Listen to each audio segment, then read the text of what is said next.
Salam pemirsa, senang rasanya kita bisa berjumpa kembali bersama saya dalam pembahasan buku Yesus Nama di Atas Segala Nama. Buku ini ditulis oleh Nyonya Ellen G. White yang dalam tulisan lain, Yesus adalah Alfa dan Omega, pencipta langit dan bumi, pemberi setiap pemberian yang baik dan sempurna, dan pemikul beban besar kita. Pada mereka yang hancur oleh dosa, Dia menawarkan juru selamat yang sempurna, perantara yang agung, perantara yang maha kuasa, dan kapten keselamatan kita. Ya, ini adalah ajakan untuk kita biarlah kita semakin hari semakin bertumbuh di dalam Kristus. Dengan iman pengharapan kita selalu dekat kepada Kristus. Bahwa kehidupan kita di saat ini akan membuahkan hasil bila kita mau terus mengandalkan Tuhan di dalam kehidupan kita.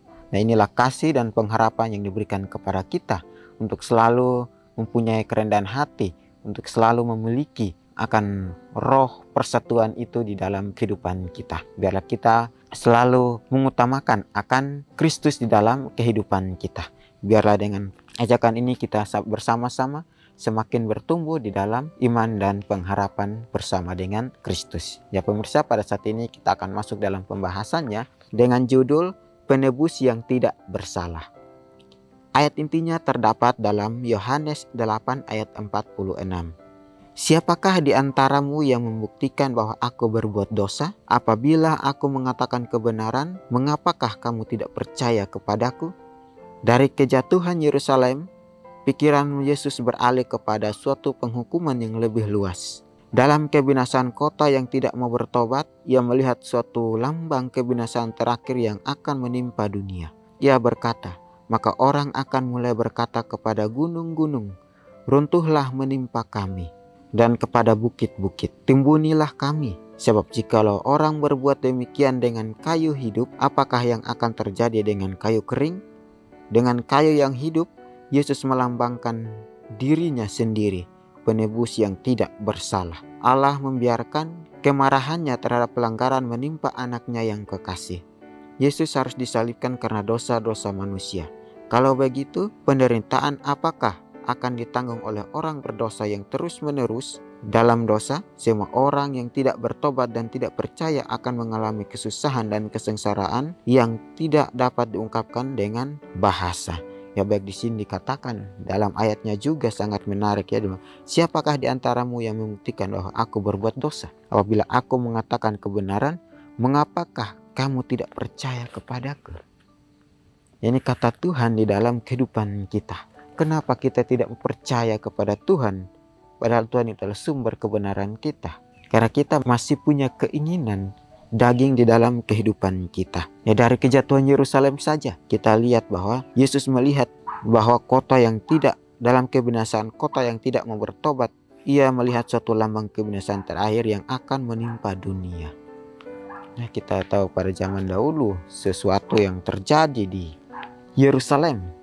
Akhirnya Tuhan datang untuk melakukan sesuatu di tempat itu. Karena Tuhan tahu bahwa di akhir nanti ada kebinasaan. Ini sebagai lambang dari Kristus itu sendiri. Jadi sendiri dikatakan bahwa maka orang akan mulai berkata kepada gunung-gunung, runtuhlah menimpa kami. Dan kepada bukit-bukit, timbunilah kami. Sebab jikalau orang berbuat demikian dengan kayu hidup, apakah yang akan terjadi dengan kayu kering? Ya, jika kita mau melakukan sesuatu dengan penuh tanggung jawab, melakukan sesuatu dengan mengandalkan Tuhan di dalam kehidupan kita, maka tidak akan sia-sia kita melakukan pekerjaan ini. Karena Tuhan melambangkan kayu yang hidup adalah dirinya sendiri, penebus yang tidak bersalah. Ya, sebenarnya kita yang menerima semua akibatnya itu. Tetapi kenapa Yesus yang harus menjadi penebus kita? Walaupun dia tidak bersalah. Itu pertanyaan besar di dalam kehidupan kita, pribadi lepas pribadi. Kita lihat sudah jelas Alkitab mengatakan kepada kita bahwa dia datang dari surga untuk menebus kita. Seorang yang tidak berdosa, seorang yang tidak bercacat celah, seorang yang tidak mempunyai kesalahan, tapi dia datang untuk menjadi penebus kita, mengorbankan dirinya untuk kita. Biarlah kita juga mempunyai akan roh itu di dalam kehidupan kita. Walaupun kita tidak sama seperti Kristus harus disalibkan, tetapi bagaimana kita menjalani hari-hari ini dengan penuh tanggung jawab, walaupun itu sangat berat bagi kehidupan kita. Bahkan Bapa di surga saja melihat anaknya seperti ini, mungkin sangat kecewa. Tapi apa yang Bapaknya lakukan? Bapaknya membiarkan, mengizinkan untuk dia menjadi penebus bagi kita. Jangan sekali-kali kita selalu membuat akan penebus yang tidak bersalah ini jauh daripada kita. Tapi biarlah kita mengundang dia terus hadir bersama dengan kita di dalam kehidupan kita masing-masing. Ya Allah membiarkan kemarahannya terhadap pelanggaran menimpa anaknya yang kekasih. Yesus harus disalibkan karena dosa-dosa manusia. Kalau begitu, penderitaan apakah akan ditanggung oleh orang berdosa yang terus-menerus dalam dosa? Semua orang yang tidak bertobat dan tidak percaya akan mengalami kesusahan dan kesengsaraan yang tidak dapat diungkapkan dengan bahasa. Jadi di sini dikatakan bahwa Yesus harus disalibkan karena dosa-dosa manusia. Nah, kita sudah tahu bahwa Yesus datang untuk menyerahkan dirinya kepada imam-imam untuk disalibkan. Gantinya kita, dia mau untuk mengorbankan dirinya, mengorbankan nyawanya. Di sini juga dikatakan kepada siapa orang yang tidak mau bertobat dan tidak percaya akan membawa kesusahan dan kesengsaraan di dalam hidupnya. Kembali lagi Tuhan ingatkan kepada kita orang-orang percaya, orang-orang Kristiani, untuk selalu mempunyai akan kerinduan untuk datang kepada Tuhan. Selalu mempunyai kerinduan untuk mau bertobat, selalu percaya kepada Tuhan. Karena apa yang dia firmankan di dalam kehidupan kita itu kekal. Biarlah kita selalu mempunyai akan roh kerendahan hati ini untuk menerima setiap apa yang Tuhan ingin untuk kita lakukan. Maukah kita terima semua itu di dalam kehidupan kita? Maukah kita mengambil akan sebuah konsekuensi yang akan menimpa kehidupan kita? Sebagai manusia kita tidak mau membebani kehidupan kita atau mengorbankan kehidupan kita. Karena kita masih punya keinginan dunia di dalam kehidupan kita. Tetapi hari ini Tuhan katakan kepada kita, pada siapa yang tidak mau bertobat dan percaya kepada Tuhan, dia telah mendatangkan kesengsaraan dan penderitaan di dalam hidupnya. Ya, Tuhan katakan kepada kita, bertobat dan terimalah Injil. Ya, inilah pelajaran kita saat ini untuk kita dapat bertobat dan menerima kasih karunia Kristus di dalam kehidupan kita untuk kita melakukan kehendak Tuhan di akhir zaman ini. Karena kita tahu di akhir zaman ini banyak sekali ajaran-ajaran palsu atau guru-guru yang datang, guru-guru palsu yang datang untuk membawa pekabaran. Ya, setan tahu dia akan bekerja keras untuk kita selalu berharap kepada Tuhan, bertobat dan mau terima apa yang Tuhan mau berikan di dalam kehidupan kita. Percaya kepada Tuhan. Sebagai manusia kadang kita tidak mau percaya karena kita tidak melihat dengan mata kita sendiri. Tapi Tuhan katakan kepada kita bahwa siapa yang percaya walaupun tidak melihat dia akan hidup. Ini pelajaran juga untuk kita. Percaya kepada Tuhan yang tidak kelihatan. Dan kita juga harus percaya bagaimana dia akan bekerja. Dia akan memimpin, berjalan bersama dengan kita. Ya, Tuhan telah membuka akan pintunya bagi kita. Tuhan telah membuka akan hatinya untuk kita. Tetapi kita tidak mau untuk mengambil kasih daripada Kristus itu. Nah, karena kita mempunyai keinginan atau kedagingan yang sangat luar biasa yang masih menempel di dalam kehidupan kita. Nah, kita manusia berdosa. Kita orang yang banyak kesalahan, punya kelemahan. Tapi bila dengan kelemahan yang kita punya ini, saat ini, kita mau pakai untuk memuji memuliakan nama Tuhan. Untuk itu Tuhan katakan kepada kita, bertobatlah dan percaya kepada aku dan terimalah Injil ini. Karena di akhir nanti kita akan dihakimi. Pada saat ini ya mungkin kita akan sudah dihakimi, tapi kita tidak tahu kita sedang dihakimi. Tapi bila orang percaya, dia mau melakukan segala sesuatunya untuk Tuhannya. Dia tahu bahwa saat ini dia sedang dihakimi. Ya, percayalah kepada penebus kita.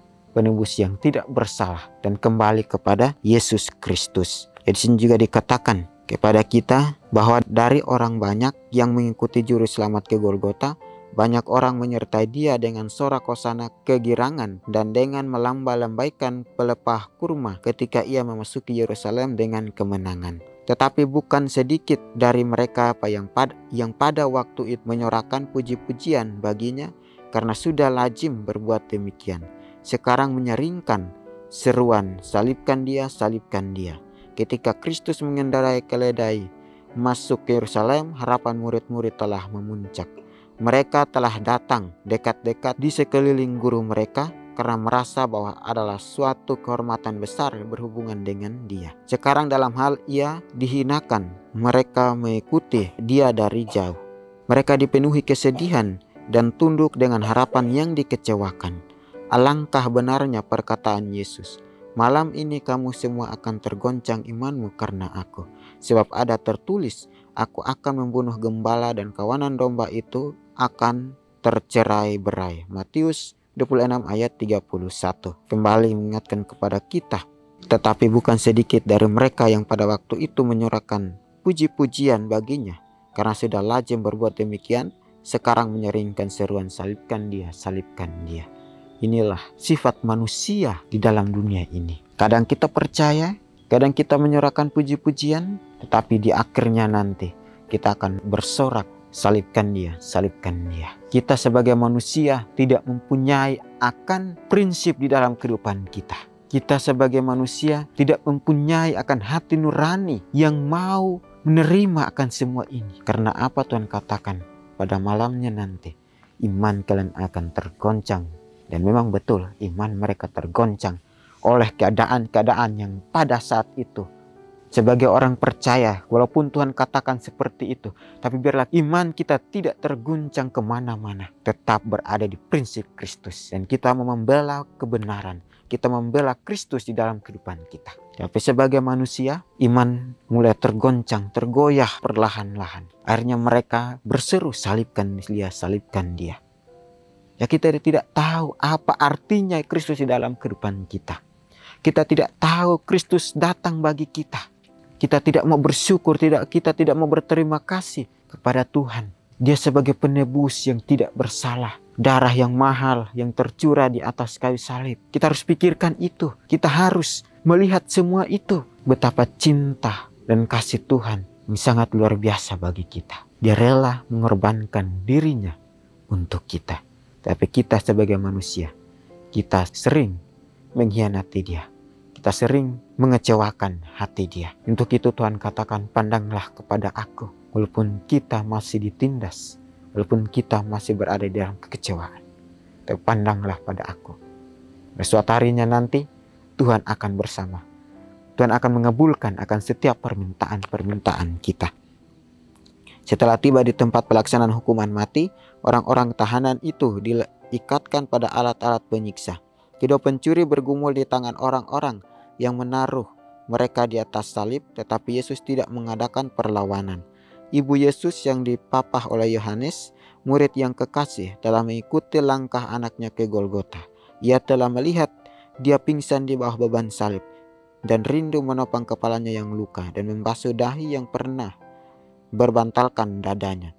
Tetapi ia tidak diperkenankan. Dengan murid-murid, ia masih mendambakan harapan bahwa Yesus akan menunjukkan kuasanya dan melepaskan dirinya dari musuh-musuhnya. Sekali lagi hatinya hancur ketika ia teringat akan kata-kata yang di dalamnya. Ia telah meramalkan peristiwa yang justru sedang terjadi pada saat itu. Alfa dan Omega, jilid 6 halaman 394-395. Renungkan lebih dalam. Bagaimanakah saya memperlakukan orang yang saya kasih ketika mereka menyakiti saya? Nah, ini terjadi di dalam kehidupan kita. Maukah kita mengasihi saudara kita walaupun dia selalu menyakiti hati kita, menyakiti kehidupan, mengecewakan kita? Maukah kita mengasihi? Sebagai manusia mungkin lama baru kita mau untuk mengasihi. Tapi Tuhan ajarkan kepada kita, kasihilah sesamamu. Kristus sangat luar biasa. Dia selalu memberikan kita contoh yang baik. Selalu memberikan kita teladan yang sempurna untuk kita praktekkan di dalam kehidupan kita, ya. Biarlah dengan hati nurani kita mau gunakan itu untuk pekerjaan yang Tuhan titipkan di dalam kehidupan kita. Ya, Tuhan ajarkan kepada kita untuk saling mengasihi, saling mengampuni, dan saling percaya kepada Tuhan. Dan mau bertobat dan kembali pada jalan-jalannya Tuhan. Inilah pelajaran yang saat ini, biarlah kita selalu mempunyai akan kehidupan yang baru. Dan pertobatan setiap harinya bersama dengan Kristus. Sehingga di hari-hari yang kita jalani ini penuh dengan sukacita. Walaupun begitu banyak tantangan yang kita hadapi, tapi kita hadapi itu dengan sukacita dan bersyukur. Oleh sebab itu, bila kita selalu mengenalkan Dia di dalam kehidupan kita. jadikan Kristus sebagai juru selamat pribadi kita masing-masing. Ya pemirsa, ini adalah firman Tuhan pada saat ini. Kita akan berjumpa lagi di kesempatan berikutnya dan Tuhan memberkati.